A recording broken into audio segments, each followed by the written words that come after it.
Good morning, everybody, and welcome to IGTV. And this is a production of New York City Metro InfraGard Members Alliance.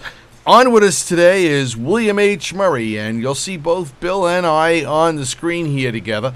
Bill, do you want to take this away a little bit and talk about kind of what the perspective is of all of this and how this has come about? Okay. Last week I commented on a proposal made by FBI Executive Assistant Director Sean Henry at the recent ISSA conference in Baltimore, Maryland. He proposed a new alternate secure internet for the operation of the critical infrastructure. While the devil is in the details, and this was not a detailed proposal, I see some problems here. I acknowledge that the vulnerability represented by the connection of infrastructure controls to the internet represents an unnecessary vulnerability. However, I suggested that the idea of a new alternate secure internet reflects a less than perfect understanding of both networks and of the relationship of the critical infrastructure to the internet. You can see my video and blog on the subject. I pointed out that even if such a network was the solution to the problem, sharing the glass and copper of the public networks would be more efficient than trying to replicate that glass and copper. So the network would be less than separate, particularly if it was to provide the kind of any point connectivity that we expect of the internet. It's taken us 100 years to connect every place on the planet to every other place on the planet. That's not something that we are likely to replicate at any cost. I also pointed out that the culture among the operators of the infrastructure is such that they see any barrier between themselves and the timely operation of the controls as a far greater risk than that an internet user might misuse or abuse the controls.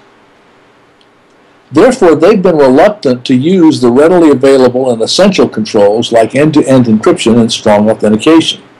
Controls that, if used, would greatly reduce the risk that we have right now. Given their view, I don't think that one could get them to use a private network, much less pay for the privilege.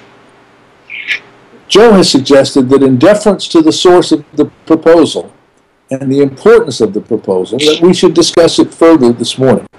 Joe? Well, there we go. My mic.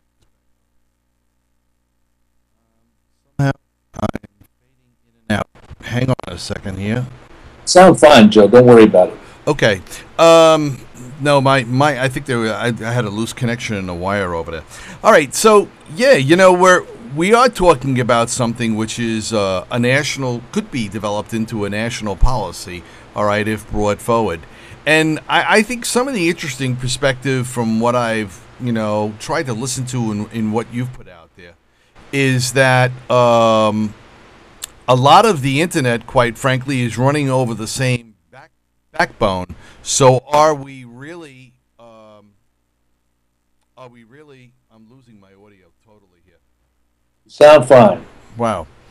I'm losing the backbone for this. All right. In other words, even if they were to develop an alternate internet, all right, wouldn't it be riding over the same wires?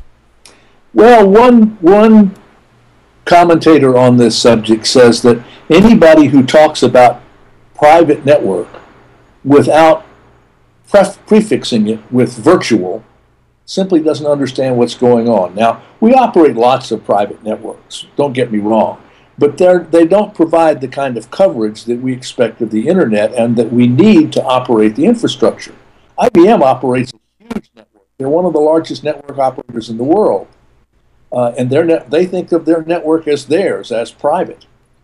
They control who gets on it and decide and authorize name and authorize all the users.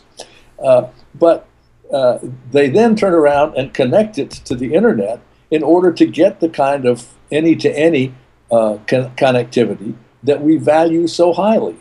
We know that the value of a network goes up with the number of the square of the number of potential connections. And therefore, the propensity of networks to connect to one another is very high. the operators of the infrastructure controls deliberately connected those controls not just to the internet, but also to the public switch telephone network, because they want to be able to access those controls from wherever they happen to be. Never mind the fact that that's almost always from their home. They want to be able to access it from anywhere. And that started back with the old telco people, you know. The telco people could operate the telephone network from any dial port into the network. And they did that because they're network people, right?